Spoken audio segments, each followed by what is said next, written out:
Okay, good afternoon, everyone. Thanks for joining us today. Hopefully you can see my slides here. My name is Tony Wadulovich. I'm the Data and Policy Analyst at the NYU Furman Center and our Housing Solutions Lab. I'm Claudia Aiken, our Director of New Research Partnerships. Hi, everyone. I'm Haley Rates, and I'm the Policy Director at the NYU Furman Center. Great, and we're all really excited to be here today to talk to you about publicly driven housing development. So we have an hour together today, and we'll be covering a lot of important ground. We'll start by talking a bit more about who we are and the work that we do at the Housing Solutions Lab. And then we'll move to a short presentation on our new brief, the emerging spectrum of government-led and publicly owned housing development models. Afterwards, we'll move to our amazing panel, which includes prominent practitioners and policymakers in the public development space to discuss both the motivation and the challenges behind public development and ownership. And finally, we'll finish with some audience Q&A with our panelists. So please submit your questions as we go. So if you're not familiar with the Housing Solutions Lab, we're based at the NYU Furman Center, and our mission is to help small and mid-sized cities plan, launch, and evaluate housing policies with the goal of advancing racial equity, health, and well-being. Recently, we worked with Rhode Island to help evaluate the feasibility of public development in the state. After submitting our report to Rhode Island, the Housing Solutions Lab published a landing page with a suite of new resources on public developer models for other cities and states looking to explore this topic further. In addition to our policy brief, the web page includes several case studies, a tool matrix, a financial workbook, interactive maps, and a number of other resources for you to explore. So we highly encourage you to visit the page, explore these tools. There's a QR code on your screen. I'll give you all a second to take a photo or scan that now, but we'll also be dropping a link directly in the chat if we can. And as a reminder, we'll be posting a recording of this webinar on our website if you want to refer back to any of this material as well. Great. So a good place to start a discussion might be, why are localities turning to this type of model? So a shortage of affordable housing nationwide is the underlying reason why state and local governments are seeking new solutions, but there are diverse reasons as to why they're revisiting public development in particular. In some cases, their jurisdiction may have limited for and nonprofit capacity, but in others, they might have a thriving affordable housing sector, but they're unable to meet the need because of federal funding constraints. Some public housing authorities are also considering ways to harness untapped faircloth capacity and both renovate and expand their stock. And there's also growing interest in decommodification, which prioritizes housing as a place to live rather than a financial asset or a vehicle for maximizing profit. But what exactly is public development and ownership? For the purposes of our research, we define it as scenarios where local or state government entities either act directly as a real estate developer or engage closely with development partners with the end goal of ensuring some degree of public ownership in the project, or they might invest significant financial resources in exchange for an active role in decision-making, the development process, and so on.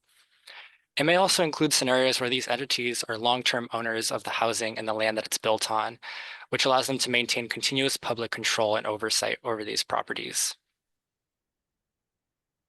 Many of you have likely heard about social housing, especially in the context of Vienna and its housing strategy. And this is certainly a form of public development, and we found rich examples abroad, even beyond Vienna.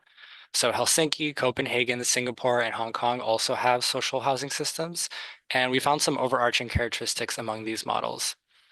First, social housing abroad is typically not restricted to the very low income, so it encourages social mixing, tends to be high quality, and it has broad-based political support. Also, most of the models we looked at have cost-based rents, meaning that rents are not set based on income, but rather at a level that covers the cost of building, maintaining, and administering the housing. And finally, in these models, the government is typically supporting construction through low-interest financing, which is more attractive when cheap financing is not available on the market, and which creates a counter-cyclical effect. While social housing in the international sense does not exist at any scale in the US, there are domestic examples in which public entities are adding new publicly owned housing units today. Among these, we distinguish three groups. Group A, or mixed income housing with public investments. Group B, public housing conversions. And Group C, affordable housing with no market rate units. In our brief, we focus on 9 cases in particular that span the country, from Hawaii to Idaho to Montgomery County in Maryland. This map demonstrates the extent of that geographic spread and highlights the potential as well as the unique challenges for public development across vastly different contexts. So let's start by taking a look at Group A. Group A includes models that produce publicly owned mixed income housing. On a basic level, these models use either publicly seeded revolving loan funds, or RLFs for short, or equity funds to help finance mixed income developments. In these models, the public loans or equity investments take the place of private equity investments, which are usually much higher interest. Alongside other forms of public investment, they also create a public stake in the projects that are built. And we looked at examples in Montgomery County, Maryland, Atlanta, Georgia, Chicago, Illinois, and the state of Colorado. So some key takeaways that we identified for Group A are that these mixed income housing models are designed to produce large amounts of housing without lag tech, especially in high opportunity areas, have the potential to generate returns that can be used for public purposes, often require additional public investments beyond the RLF, like tax exemptions. They also often require market rents high enough for cross-subsidization. They might benefit from public land, but are also possible without it. And they may expose the public entity to more risk compared to light tech development, and therefore often require significant in-house expertise and development capacity. The second group we identified, Group B, consists of PHAs that are redeveloping and expanding their portfolio using tools like Faircloth to RAD. Faircloth to RAD is relatively new and it enables public housing development, but there are some important caveats to navigate, which we discuss in greater detail in our brief. To complement this tool, PHAs often use bonds, tax exemptions, and other tools to subsidize affordability. In our brief, we examined 3 examples of public housing conversions in Boston and Cambridge in Massachusetts and the state of Hawaii. Overall, we found that public housing conversions take advantage of the important statutory powers retained by PHAs, and they rely on PHA's development expertise. However, they're best suited for housing authorities that have sizable Faircloth capacity. And one of the caveats that I mentioned was that PHAs can only use the Faircloth SRAD program to build up to the amount of units they owned or operated as of 1999, which is known as their Faircloth limit. And in addition, while switching from Section 9 public housing subsidies to Section 8 project-based vouchers can provide more federal funding to a PHA, it often doesn't cover all costs. And now for our third and final model, Group C. It looks at models that have been producing new and nearly 100% affordable housing in Minnesota and Idaho since the 1980s. These models often rely on a mix of specialized tools, including county tax levies and common bond funds, as well as enhanced statutory authority to build affordable housing. As for takeaways, we find that these models create smaller buildings that are typically not mixed income, but rather 100% or nearly 100% affordable. These models also show how public development can be sustained over time, and how building up a larger portfolio can lead to economies of scale in terms of maintenance, repairs, and even financing new construction. Some models keep construction costs lower by not providing certain amenities to households living in affordable housing. And finally, these models underline how important it is, if you do pursue public development, to make it additive so that it's not competing with competent nonprofit developers for the same tax credits or other funding streams. Our brief takes a closer look at 11 tools that public developers use, many of which we touched upon today. And while we don't have time to discuss them in detail here, our report covers both financing tools as well as regulatory and programmatic tools.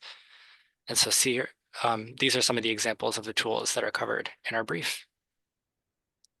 And we want to close out with some considerations and insights from our brief.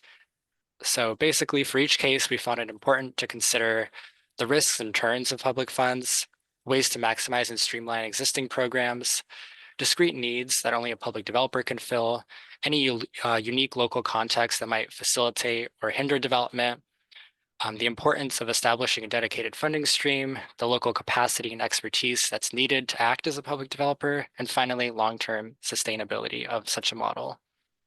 And with that, I want to pass it over to my colleague Claudia to begin our panel. Thank you everyone for your attention and interest. We really encourage you to read the full brief for more information on each of these models. Thank you so much. Thank you, Tony. And so now we'll turn to our panel to discuss the promise and challenges associated with public development. And our truly all-star panel includes Matt Bedsole, Director of the Housing Innovation Lab in the Office of the Mayor for the City of Atlanta. And Matt has been definitely one of the key players in launching the Atlanta Urban Development Corporation, which aims to redevelop public land in the city for mixed income publicly owned housing. We have Assemblymember Emily Gallagher, who represents the Brooklyn neighborhoods of Greenpoint and Williamsburg in the New York State Legislature. And she is chief sponsor of a bill to create a statewide social housing development authority, or SHDA, to develop decommodified housing in New York. We have Mark Yar, a senior advisor at Forsyth Street, who has more than 40 years of experience in community development and affordable housing finance, including as former president of the New York City Housing Development Corporation, and who worked with us on the financial analysis that's included in our new policy brief. We're excited to welcome Zachary Marks, Senior Vice President of Real Estate at the Housing Opportunities Commission of Montgomery County, Maryland. He helped create the HOC's famous Housing Production Fund, a $100 million revolving construction loan fund that's expected to help finance some 6,000 new publicly owned mixed income units in Montgomery County. And finally, welcoming Zach Martinez, Policy Advisor for Gary Community Ventures, who helped craft and is now supporting implementation of Proposition 123 in Colorado to, among other things, invest state income tax revenue as low-cost equity in new affordable and mixed income housing projects. So thank you all so much for being here. We're so excited to hear your thoughts and insights on this topic. And for those of you tuning in, please remember that our panel discussion will be followed by some time for your questions. So be dropping those via the Q&A function at any time. All right. So the idea of government taking a more active role in housing development is one that's receiving new attention at the city level, also at the state and federal levels. And so I'm interested in hearing what each of you thinks about this. Why are we seeing this new momentum? Why now? And what do policymakers and practitioners hope that public development models like the ones we laid out can achieve? And I'm going to start with you, Matt, if that's all right. Yeah, thanks, Claudia. I think a lot of this comes with a frustration, right? We've maxed out a lot of resources from the state and federal sources, primarily LIHTC, and it's hard to expand that bubble without looking at new models. And a lot of that creativity has got to come from the local level. And so we looked at an array of different local sources that we could go to contribute to projects. It turns out it's really expensive if you're just providing subsidy. And so we knew that there had to be not just a different subsidy package, a different subsidy source, but also a different investment philosophy. And that's where we looked at social housing. We knew that we had pretty ambitious affordable housing goals in the city of Atlanta. And we knew that we had to think differently and creatively to achieve those goals.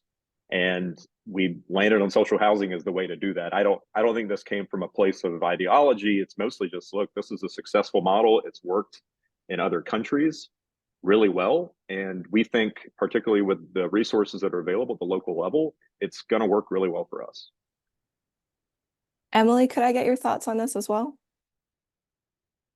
Yeah, so I would say the main reason is that regardless of where you are in the country, the housing crisis is worsening, and we really haven't changed our approaches since the 1930s. So we're relying on private market and on single family home ownership a lot of the time, and that's really just not achievable anymore given the state of the private market.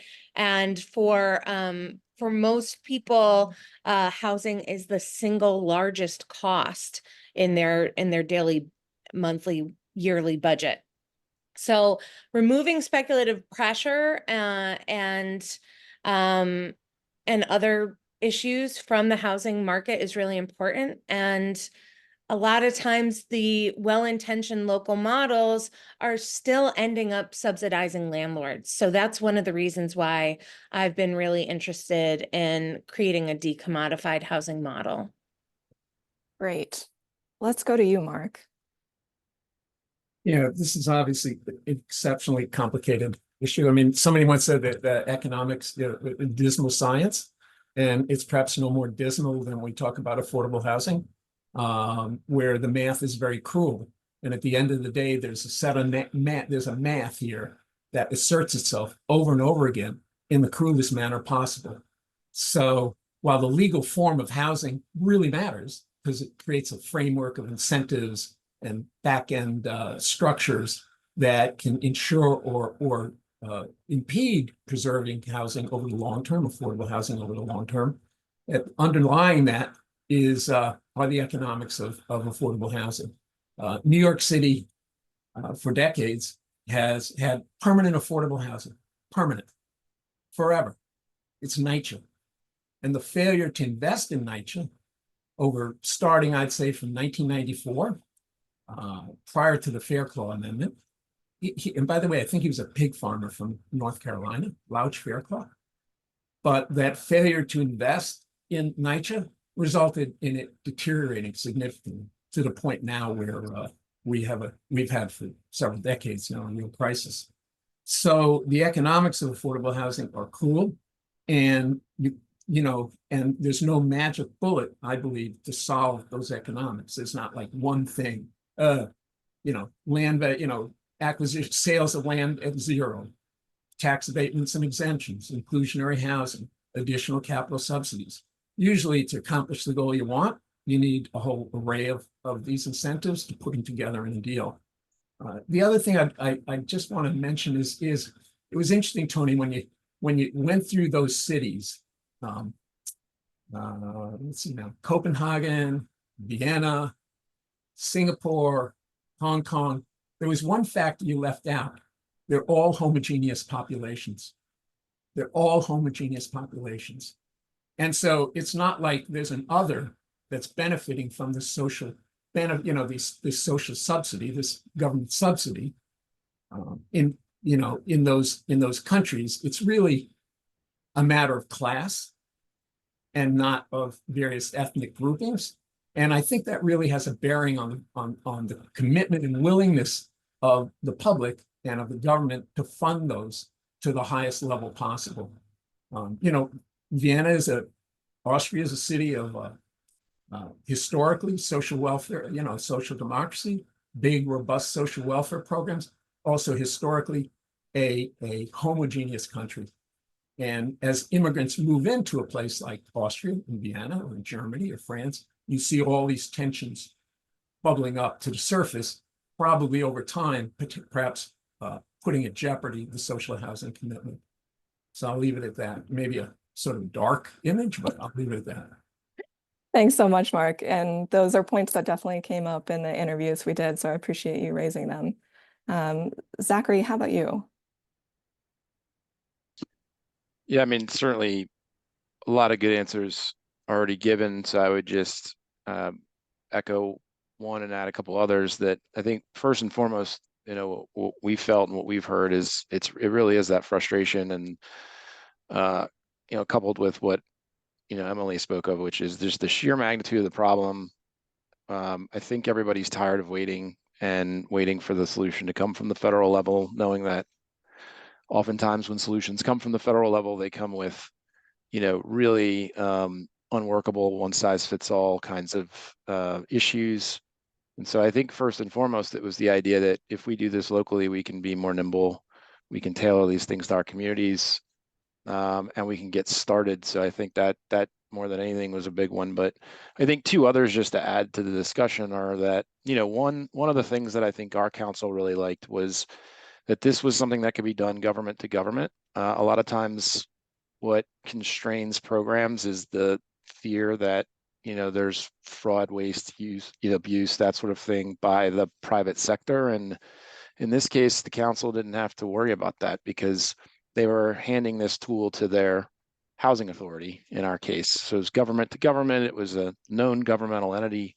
And I think that gave them the sense that they could be a little bit more ambitious about this because, if this turns out to be an overfunded program, well, it's all still stuck inside the housing authority, and you can, there's a chance to right size it or whatever in the future, or you just gave your housing authority a bunch of extra money to do more affordable housing. So I think that government to government nexus I've found to be very important in terms of the willingness to be, creative. And then, I think the other piece that is a little bit is where I find to actually be what's revolutionary here is that, I think a lot of us who are doing this just think we actually can do it. Like there's like this sudden belief out of nowhere that in America government can actually do this stuff. And our council kind of already knew it because we'd been doing mixed income for a long time, but I think it's just this general level of confidence that you see all these folks coming into the space and injecting it with a level of confidence that with smart, competent people, you actually really can do this. And so I think you're also seeing a bit of a explosion of confidence at within the public sphere to be able to do things that are, again, complementary to what's already going on, but certainly competitive with what's going on. So Thank you so much. And Zach, can I ask you to add, why are we seeing this momentum now? Super quickly, it's just that the status quo, it's not that it's just not keeping up, it's that it's actively falling behind. When we ran the Proposition 123 campaign, one of the stats we consistently used is that in Colorado, we built 40% less units in 2010 to 2020 than we did in 2000 to 2010. And that's at a time when Colorado's economy has been top 5 in the country for basically every single year of that decade. And we've actually built less while we've seen growth, which has left basically everybody behind. So we just need something different to happen. And so voters were ready to see that change. And we have complicated politics in Colorado when it comes to tax raises, but voters lined up because everybody feels the pressure that affordable housing is putting on people. That's a great note to bring in for sure. Zachary, let me ask you, the HOC and the HPF model in Montgomery County have gotten national acclaim at this point, and are really generating a lot of interest and excitement. Can you tell us just a little bit more about how that model works and maybe how you see it evolving in the future? And for other cities that might be considering implementing something similar, what advice would you give them? Yeah, so it was, we really kind of seriously just backed into it through just, we had a council member walk up and say, I'm putting together an affordable housing program. If you would like something, just tell me what it is. And, you don't get that open door very often. And so, we kind of thought through, what tool could have the most impact, where were we the weakest, or where did we have the most expensive, what was the biggest sort of one of the bigger cost centers for us. And so what we really wound up doing, I think in some ways the best way to think about this, having talked about it for a bunch of years now, trying to figure out what we actually did do, is it really is the conventional for-profit model of housing. And the way that typically works is a private developer goes and gets private equity for the balance of what they need to build the building, other than kind of a bank loan. And what we have done was something that we were sort of already doing over the years in financing our mixed income housing, which was we were replacing the private equity investor in the capital stack. And that's big because in the private world, it is the private equity investor that owns the project, calls the shots, and wants a really big return, which is the underlying pressure to juice rents and go for it, right? So, as much as developers get, flack on the front lines, and better them than me, but I think they are responding to the cost of their capital at the root of it. So for us, I think one way to think about what we did is we replaced the private equity with us. That made us the owner. It allowed us to structure the financing in a way that was not beholden to a very high cost of capital and a returns need.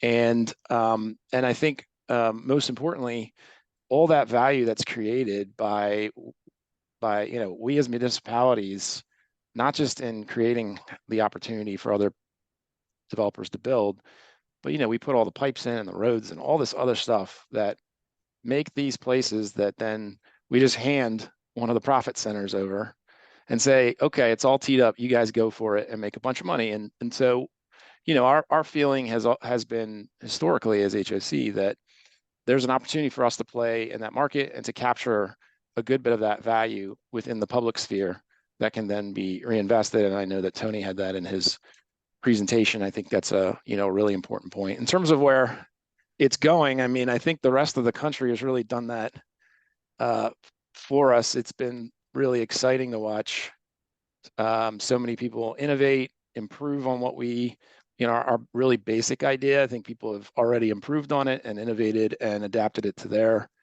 communities. And so, I think if you want to see what else is possible, you can see what else is possible already because there are so many other places doing it so creatively.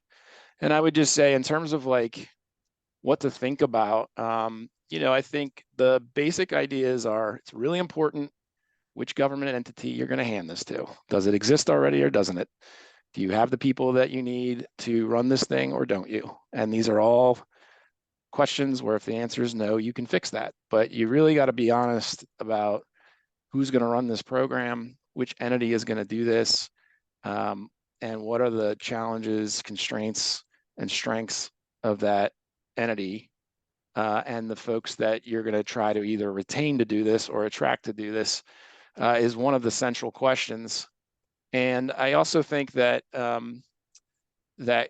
governance is really important too. Like how are you both going to make sure you get what you want as a municipality or a jurisdiction out of this, but at the same time do it in an efficient way, because this idea is, it's our program is the Housing Production Fund, and one of the core ideas is that we have to scale it in order to meet our housing needs. And so it's really balancing, being able to scale something without sort of, loving it to death. So I think those are some really core things to start out with, some core ideas to think about and then to move from.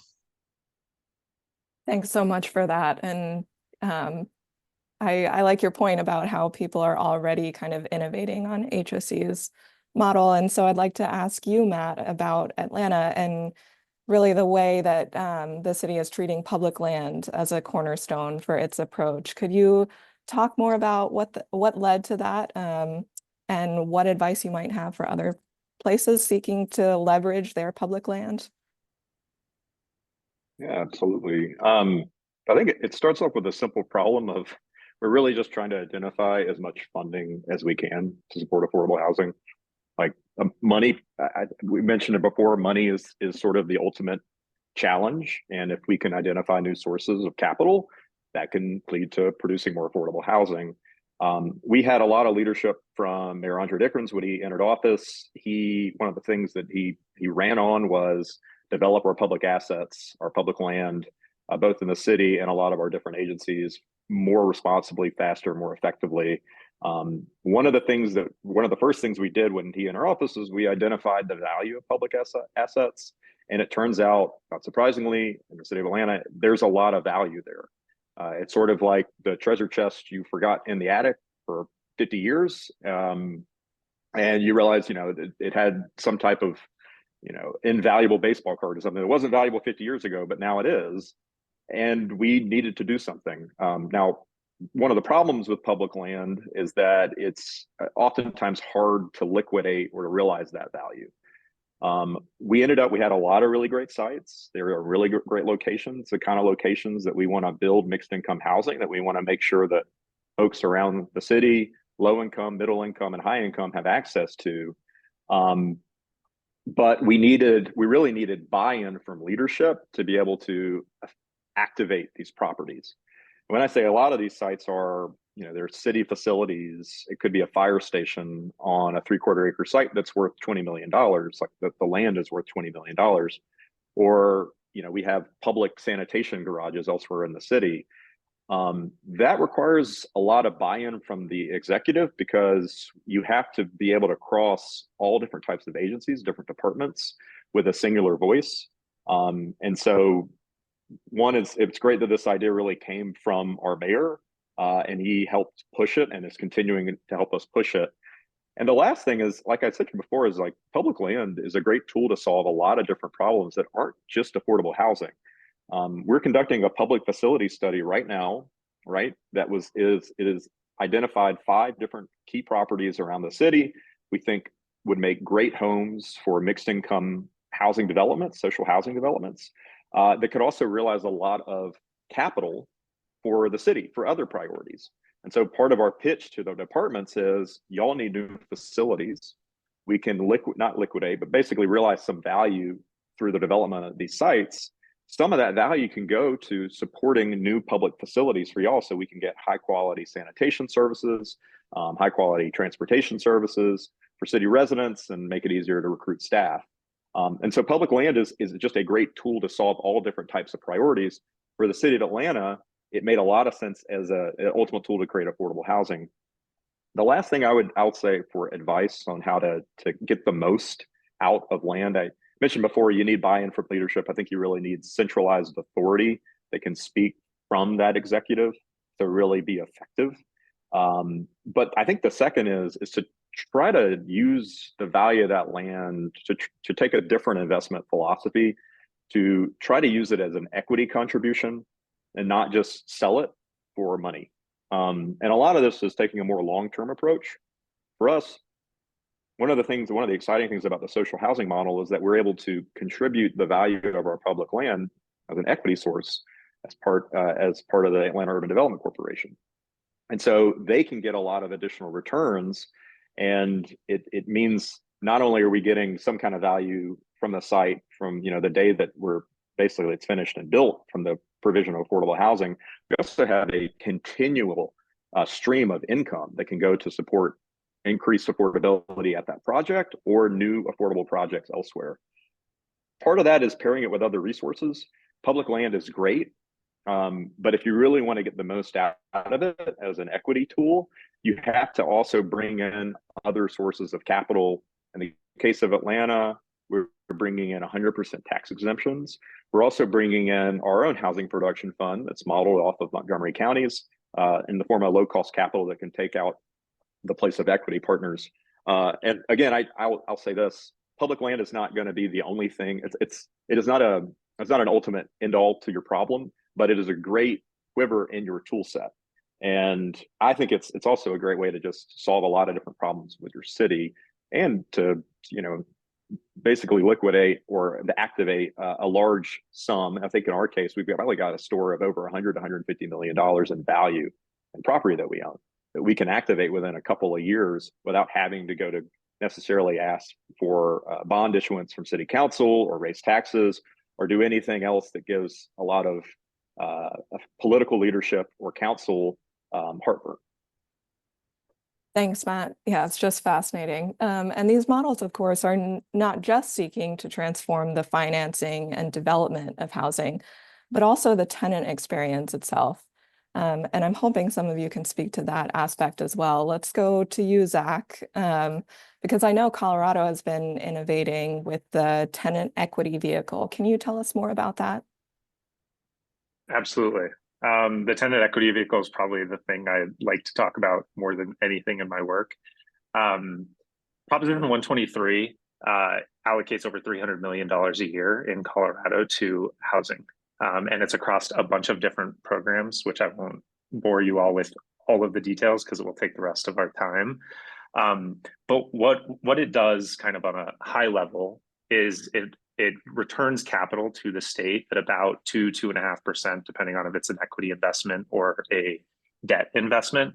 And the commitment that the state has made, partially because we passed a ballot measure, so we got voters to vote on it, is that all of that return, instead of going back to the state or to investors, will actually go to the tenants who live in the buildings, who are actually, the value proposition of housing, the people paying rent. My teammate Catherine Toner, who's much smarter than me, is I think on the call, and these are mostly her thoughts. But it's really cool because it means that at least in the first few years, all of the dollars that are returning year over year for our debt investments of 2.5 that are about 2.5% interest rate are going to go back to the tenants, and it's going to end up feeling like a model that's kind of like when you pay your credit card on time, you get points, right? And you can use those points for gift cards or money off of your credit card or for travel. They're going to receive the money back when they pay their rent on time of hopefully about 2% back in a way that they'll be able to spend in other ways. And then the really, really exciting thing is that when the equity dollars start to rotate back, which will take, up to a decade or maybe more, tenants will actually start seeing a lot more money in returns because the properties will actually start returning a lot more value. Which in those moments, we're hopeful that we'll be able to do the work that's necessary. That's one of the things I think we don't talk enough about because we mostly focus on rental housing, is that the process of building wealth for your average income American now is just completely different. It used to be you bought your home, you lived in your home, you built equity in your home, and that's how you built wealth. That's just not possible anymore, especially in growing places where we just don't have entry-level housing. So this is our attempt to say, what is the state's role in making sure we help people build equity, even when they aren't able to access the ownership market? I could go on forever. I know you could. Thank you for not, though. And I want to follow up with you, Assemblymember Gallagher, on how these models aim to reshape the tenant experience. Can you talk a bit more about how you envision the SHDA in New York facilitating that role? Yeah, so the SHDA is unique in that the bill allows for a plurality of its corporate board to be composed of its own tenants. And it also requires there be a resident board for each development who will have a voice in the management and operations. And this is really attached to what Zach was just saying. Most tenants want to have the possibility to put down roots where they live. And it's hard to build a family or get involved locally and establish a community if you're constantly worried about having to leave. In 2022, the Housing and Vacancy Survey found that more than 1/5 of households in New York City had moved into their home in the prior 2 years. And we know that people don't like moving. Moving really uproots your stability, and we need to have a housing policy that emphasizes stability instead of constant risk and turnover. And in my role as assembly member, I hear this all the time when I'm out door knocking or when I'm out trying to engage with people. They say, oh, my rent is like barely affordable. I think, I might not get to stay. So I want to be able, I don't feel like I should vote in this election because I don't feel like I'm really a member of this community. And that has had major impacts on our local schools, on our local community board, on every single piece of life. We're basically forfeiting because people feel that they don't have ownership. So this is also a way for people to have a say in their housing conditions. Being able to put your personality and your heart and your time into a living space is valuable. That has true social value. And a lot of people don't even know what that feels like at this point. So being able to have a neighborhood truly be a neighborhood and discuss and vote on how things are operated in your building fosters democracy, builds a sense of community, and builds civic engagement. And we need to make housing policy that prioritizes those things and not pure profit. Thank you so much. And thank you, Mark, for being so patient. You and your colleague Esther at Forsyth Street were terrific partners as we were writing our brief. And you helped us understand the economics of these models. And simply put, it doesn't matter who's doing the development, right, if the costs and the rents don't pencil out. So can you just talk a little bit more about that and especially the role that local context might play in shaping what works? Yeah. Well, let's start from underwriting a deal. At one point, there's a program in New York City. It's called Mitchell-Lama. It was named after two assembly people, I think. One was named Mitchell, the other was named Lama. And it was moderate and middle income housing. And it was both rental and it was co-op. And those projects now are probably 30, 50 years old. And so at one point, those projects were underwritten at 1.0 debt service coverage. In other words, you have your income, you take out your expenses, you have your NOI, and that equaled your debt service. Well, there's a problem with that. The problem with it is that income can go down, expenses can go up, both can go in different directions, and you can end up with a deal underwater. So all those deals now, I believe, are underwritten at 110 or 115 debt service coverage. So there's a cushion there. There's a cushion. If suddenly, as in New York City, they decide to restructure how water and sewer taxes are paid, so the city's not on the hook for subsidy, suddenly those bills skyrocket in the deal. Or, as is currently the case, when the insurance companies decide, we got to spread our risk across our portfolios nationally, and they drive up the cost of insurance on projects in New York City where the risk has not changed in 30 years, suddenly those projects, both the ones in service and the ones that are being built, are suddenly at risk. And so underwriting these deals, not just with an eye to the present, but underwriting with an eye to the future, is really critical. And that's hard to do. It's hard to look over the horizon. For instance, New York City launched a huge housing program in 1986 under Mayor Koch, and his imprint, or the imprint of that program, exists today. And, looking back, when we looked out on the rubble of the South Bronx and of Harlem and East Harlem and Williamsburg and Greenpoint, when we looked out at that, nobody looked over the horizon and said, oh, this land has enormous value. We shouldn't sell it. The city made a huge decision. The most consequential decision made was that it would sell that land for $1 a parcel in structured manner, that we're not going to auction it. We're not going to try to get money from it because we think we need it. We're going to sell it $1 a parcel. What a city decided not to do, or really didn't think about, because nobody saw any value in the land, was, we should ground lease it. We should ground lease the land for 40 years. I mean, a bank would underwrite it with a 40-year ground lease. We should ground lease it and give us some option to recapture value if that's the case. And so it's hard looking out over the horizon, but that type of underwriting with that in mind, I think, is really critical. Otherwise, as I think Matt, a couple of panelists said, you're going to forego some value that it would be nice to have at the back end. Does that help, Rory? That definitely helps. I'm seeing lots of great questions in the Q&A. I have one more question that I'm going to ask a few of you to take on, and hopefully in just a couple sentences if you can manage it. But something that we really tried to grapple with in our brief was this question of, are there special advantages that public entities have in developing housing, and are there also special risks? So I'd love to hear your opinions on that. And I'm going to start with Zachary.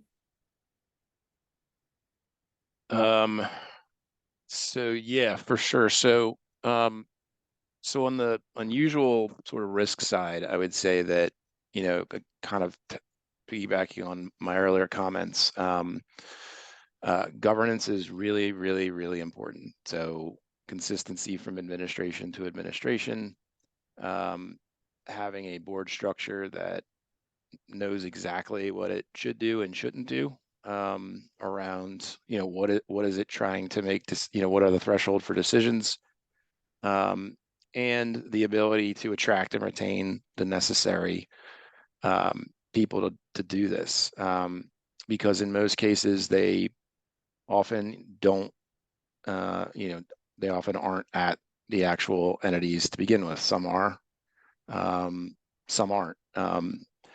But all of these things are, these are all risks that are really more organizational. I think sometimes folks are a little surprised when I spend almost no time on the financing itself, because frankly, the financing, it's, like I said, it's the conventional for-profit model. So that means it's easy. only affordable housing is finance is hard. And so it's really much more about how the conversations where we spend most of our time is really around managing the risk to the portfolio based on the organization at the organizational level itself, and certainly portfolio management for the reasons Mark emphasized around, revenues and expenses, because these are debt financed properties. But we also have some important strengths. One, again, you don't have that large private equity return need bearing down on you.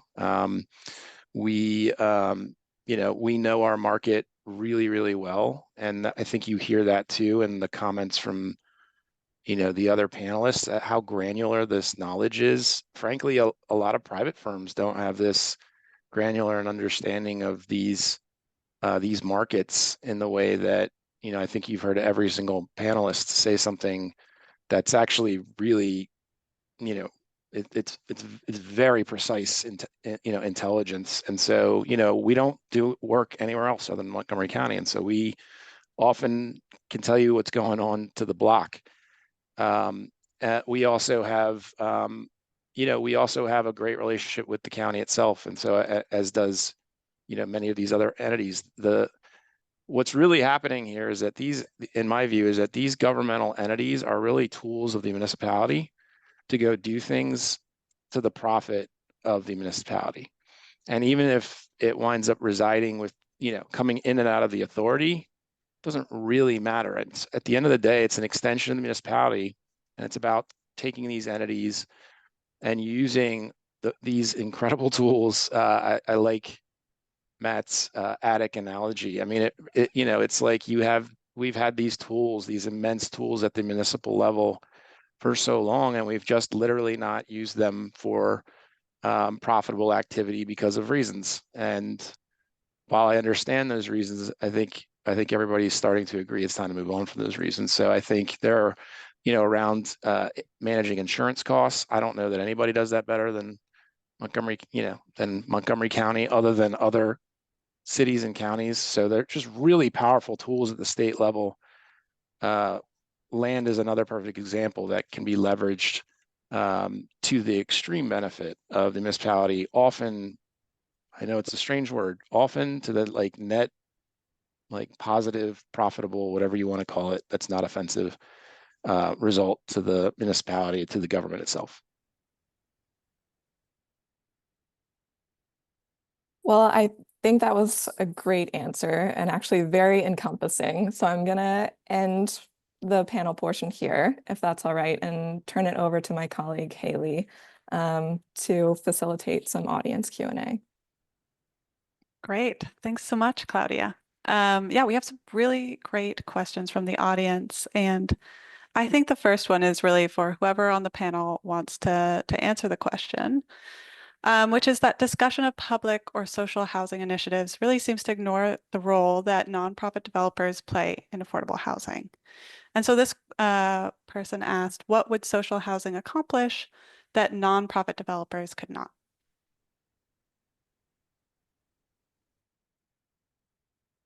I don't know if this is going to answer your question, but I think within Proposition 123, we kind of created a model where it doesn't actually advantage nonprofits versus PHAs versus private developers. What it ends up doing is it gives the money to our state housing and finance authority, and they make the decision as to what projects to fund and not. I think I'm not the expert on social housing here, but I think one of the really cool things about Proposition 123 is it creates state ownership through our equity program for the units that get developed by other people.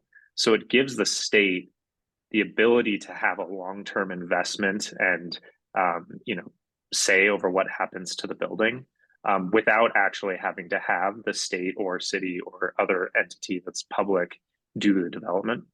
So I guess the short answer to that question is I think you can do both. But the way you raise your money and the way you get it done is just a little different. Could I add something? Yeah. Yes, of course. Yeah. So, our resources are finite, unfortunately. So inevitably, there's going to be competition for resources among these different players in the marketplace, for-profit developers, nonprofits, NYCHA, actually, social housing. That's just inevitable, and sort of how you manage that is really the trick, as opposed to making them believe that it's not going to occur. But bigger point, I guess, from my standpoint is I think monocultures are a mistake. I don't think there's one approach that's the approach. We had a monoculture at the federal level in terms of housing policy. It was public housing. Everything was done using a public housing model until probably it was a Nixon era when they started introducing models that would leverage private sector financing. But when you have a monoculture, if something goes wrong in the environment, you're screwed. So it helps to have a lot of different models, I believe, kind of contending with each other, but also complementing each other and learning from each other. And I think that's a system that probably is more durable. I mean, one of the things about the low-income housing tax credit is that, yeah, you have a lot of for-profit guys in it, and you have syndicators in it, and they're making a lot of money. I understand that. But politically, they bring a real force at the federal level in support of the program. And public housing never had that sort of constituency. It was just, it became housing for poor folks, housing the last resort, and it was easy for Congress to ignore that constituency. So the credit has always been strong because there's support from nonprofits, for-profits, the syndicators, the banks. Everybody's got a stake in sustaining it and, in fact, growing it. And I think it's led to a stronger, more durable program. Yeah, I would like to agree with that. My particular bill has been designed to not cannibalize any other form of housing, and it can actually be invested in alongside it, but it's going to have the ability, because it is going to be a development authority, to issue bonds, to take on debt, and to avoid, like Mark was saying before, so many of these pitfalls of having to compete with these lenders and that sort of thing. So we're actually going to be able to choose the person that, or the organization that we're working with, and there's a lot of benefits to that. It means that unions can invest their pensions into a building that those union members can then live in. And so this is a way that we can really make sure that we are building housing to actually be housing, instead of making, nonprofit developers fight for the scraps of land that they're able to manage to purchase. It's going to be a way to purchase land, or a way to develop or fix buildings that already exist. And I think, we cannot have a scarcity mentality about this stuff. We need every form of housing, and we all need to be working together to make every form of housing work. Claudia, I wanted to add one quick thing, because this is something Zachary said earlier that I think is really good. When we created the Atlanta Urban Development Corporation, its fundamental purpose it tried to solve was almost a public investment firm that's able to package different public resources and identify good private or nonprofit development partners to build. And so our model actually incorporate, we're the AUD is working with a nonprofit right now on its very first project, right? Because it as an entity is almost more like, it's almost like a private equity firm. We're just, instead of the returns going to private holders, we're making sure the returns go to tenants. And so I would say it actually is a great model to join with nonprofit, because it is improving the way that local governments invest in housing by consolidating those capacities into a single entity, making sure that entity can be effective because you're giving it volume. And that too, you can look at that entity and say, are you doing a good job? Like there's a lot, it's easier to track success when you just have a single entity managing this process and basically operating as a joint venture entity. It's a really good question. I'm sure we could probably spend another 30 minutes talking about it, but I don't think they're exclusive at all. I think in a lot of ways, our goal was actually to empower nonprofits through this new model. Yeah, and just to quickly, let's just have everybody say something, the bingo kind of thing. But yeah, I think, and it's a shortcoming of certainly, I don't feel like I've talked about that enough, I think Emily's point about being very deliberate about not cannibalizing, because we're not solving the housing crisis if we're just cannibalizing each other's resources. But I just want to echo Matt's point that the one difference between me and you is that I am government and you are not. You are private and I am public. And that just makes a completely different, that's just a completely different relationship when the government's giving money to the government versus government's giving money to a private entity. That's when things get different. I'm not saying it's worse, just it makes it different and fraught and harder.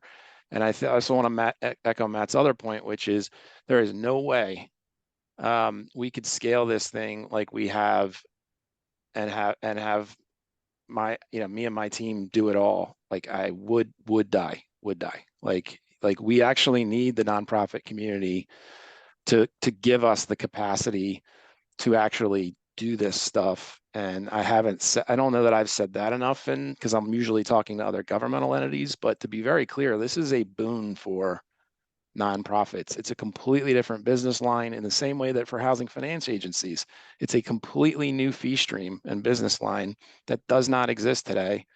And that really there's no way to scale this thing with unemployment at -5. Like there's just no way to do it. Like you need trusted nonprofits to come work with you and expand your capacity. Totally vital. Great. And we have, I think, just one more question, and I'm going to throw this out to everyone. Not everyone has to answer, but if you feel so inclined, definitely jump in. This questioner asks, I'm wondering if panelists can comment on how they plan to fund capital improvements and maintenance on projects in the long term. Great. That's a great question. Can I let me respond first. We were working with a group in another state that owns 3,600 units of housing and property manages around 560. So it's got a portfolio of over 4,000. We did this analysis, and what we found that even if they continued doing a new deal every year, that they were going to hit a tipping point in 2030, where the bulk of their portfolio was now going to have exited the tax credit program. There would no longer be even a vestige of developer fees, right? And they would be relying pretty much strictly on cash flow, particularly the way the state structured the program, because they really did not take into account in the recap the need for the groups to get developer fees. So the result is you have a model there that over time will starve the nonprofit.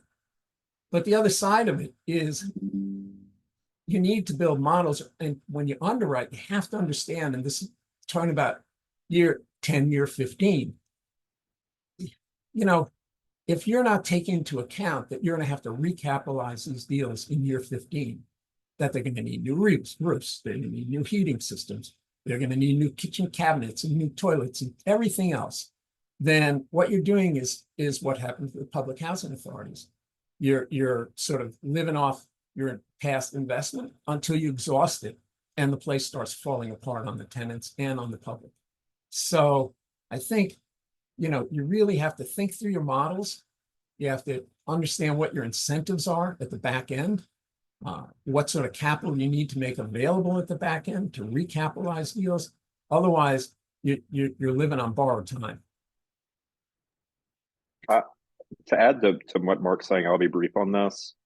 One of the reasons why I think social housing, mixed income housing is a really good fit for these public development entities is that by its nature, it requires a certain amount of market discipline to make sure that those projects can be sustainable over time. If you're talking a 60% market, 40% affordable split, which is a lot of our projects are around there, if you are not maintaining the health of that project on the market side, generating the rents, then you won't have the income to cross subsidize the affordability. And so by its nature, the types of project we're pursuing inject market discipline, which a lot of traditional LIHTC projects, because they're 85, 100% affordable, often do not have. And so I think it's one of the reasons why we were so excited about this is the long-term plan, the long-term capital plan is a lot different than the original iteration of public housing, which if you look back, really did not have it's one of the reasons why I think that program is seen as a failure, is that the nature of those projects, which were primarily affordable, right?